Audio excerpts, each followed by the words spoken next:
రాకాలోకంకి స్వాగతం. ఈ కంటెంట్ మీకు నచ్చినట్టయితే లైక్ చేయండి, మీ బంధుమిత్రులకి షేర్ చేయండి. ఇప్పటి వరకు సబ్స్క్రైబ్ చేసుకోకపోతే సబ్స్క్రైబ్ బటన్ని నొక్కండి, అదేవిధంగా బెల్ ఐకాన్ని కూడా నొక్కండి. జై హింద్ మిత్రులారా. టారిఫ్ల రారాజు ట్రంప్ గారి ఆట బిడిసి కొడుతోందా?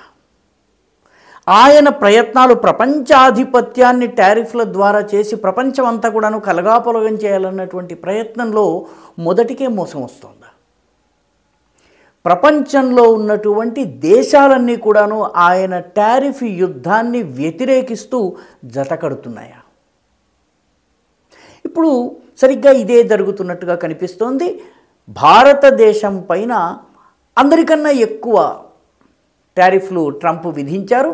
భారతదేశపు ఎకానమీని దెబ్బతీసేందుకు లేదా భారతదేశాన్ని లొంగ తీసుకునేందుకు మోదీ యుక్రెయిన్ యుద్ధం విషయంలో రష్యా నుంచి ఆయిల్ కొనుగోలు చేయటం వల్ల, ఈ ఒక్క కారణం వల్ల మాత్రమే రష్యా యుద్ధం చేస్తోంది, కొనసాగించగలుగుతోంది అని ఒక కుంటి సాకు చెప్పడము, దానితో పాటు భారతదేశంలో ఉన్నటువంటి వ్యవసాయము, పౌల్ట్రీ, అదేవిధంగా చిన్న మధ్య తరహా పరిశ్రమల ప్రయోజనాల్ని కాపాడేందుకు అమెరికా అడుగులకు మడుగులొత్తనందుకు మోదీ పైన టారిఫ్లు విధించారు.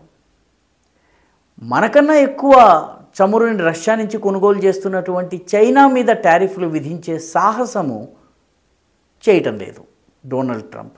దాంతో చైనా, భారత్ ఇప్పుడు చేరువవుతున్నాయి. చైనా, భారత్తో పాటు ఇప్పుడు జపాన్ కూడా ఈ యాంటీ టారిఫ్, యాంటీ ట్రంప్ దీనికి సంబంధించినటువంటి విషయాల్లో భారతదేశంతో కలిసి వస్తోంది. నిజానికి జపాన్తో పాటు వాణిజ్యపరమైనటువంటి చర్చలు జరిగిన, ఆ చర్చల్లో అంగీకరించని, చర్చల్లో ప్రస్తావనకు రానటువంటి విషయాల్ని కూడా డొనాల్డ్ ట్రంప్ తను ఒక ప్రకటన విడుదల చేసి ఈ విషయాల్లో అంగీకారం కుదిరిందని చెప్పారు.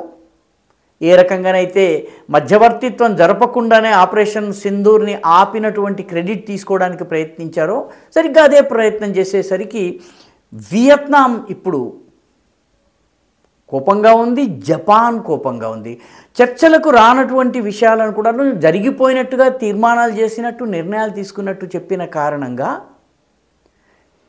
అమెరికాకు వెళ్ళవలసినటువంటి జపనీస్ ట్రేడ్ డెలిగేషన్, వాణిజ్య ప్రతినిధి మండలి ఏదైతుందో అది తన ప్రయాణాన్ని రద్దు చేసుకుంది.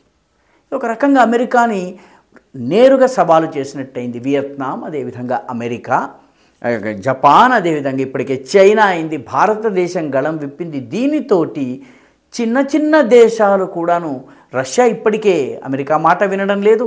అలాస్కాలో 3 గంటల పాటు సమావేశం జరిగిన తర్వాత, మొత్తం విన్న తర్వాత ట్రంప్ ఎన్ని మాటలు చెప్పినా పుతిన్ చేయాల్సింది చేస్తున్నారు. యుక్రెయిన్లో తన లక్ష్యాలు సాధించే వరకు పుతిన్ వెనకడుగు వేసేది లేదన్నది స్పష్టం చేశారు. రష్యా, భారత్, అదేవిధంగా చైనా, ఈ 3 ఇప్పుడు షాంఘై కోఆపరేషన్ ఆర్గనైజేషన్లో చైనాలో సమావేశమవుతున్నాయి. దీంతోపాటు బ్రిక్స్ ఇప్పటికే ప్రత్యామ్నాయ ఆర్థిక వ్యవస్థని, ఒక గ్లోబల్ ఆర్డర్ని తయారు చేసే ప్రయత్నాలు చేస్తోంది.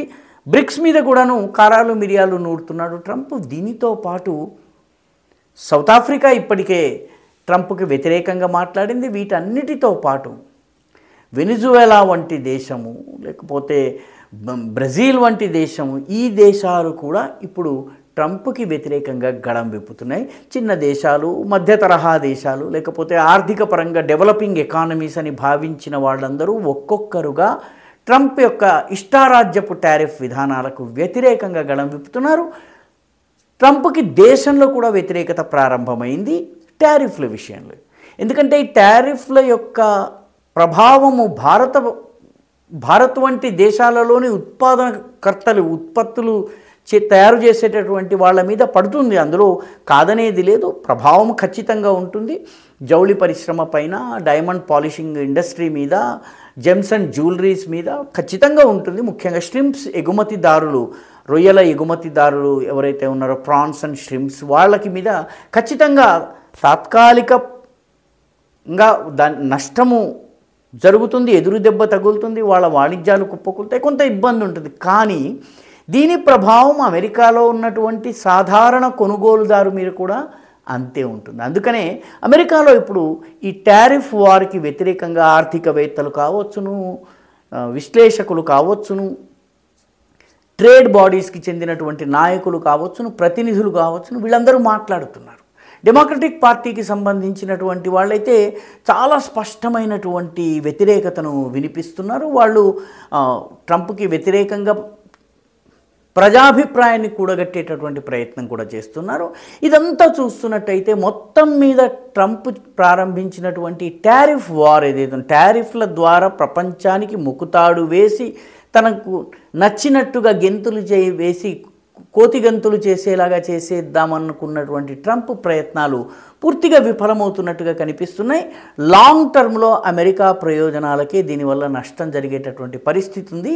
షాంఘై కోఆపరేషన్ ఆర్గనైజేషన్లో ఏం జరుగుతుందన్నది అమెరికా ఇప్పుడు చాలా ఆసక్తిగా పరిశీలిస్తోంది. ఎందుకంటే భారతదేశంతో స్నేహం చేయాలని 28 సంవత్సరాలుగా అమెరికాలో అధ్యక్షులు మారుతున్నప్పటికీ వ్యవస్థాగతమైనటువంటి చర్చలు జరగడము, వాటి వల్ల పూర్తిగా భారత అమెరికా సంబంధాలను దృఢపరిచేటటువంటి ప్రయత్నం జరిగింది. దానంతటినీ ఒక్క పెన్నుపోటుతోటి ట్రంప్ నాశనం చేసే ప్రయత్నం చేస్తున్నారు. కాబట్టి అమెరికాలో కూడాను దెర్ ఈస్ డిస్క్వైట్. ప్రజలలో ముఖ్యంగా ఈ వ్యూహకర్తలు, అమెరికాకి సంబంధించిన పరిపాలనా యంత్రాంగంలో ఉన్న వాళ్ళ మనసుల్లో కొంత ఆందోళన, అలజడి ఉంది.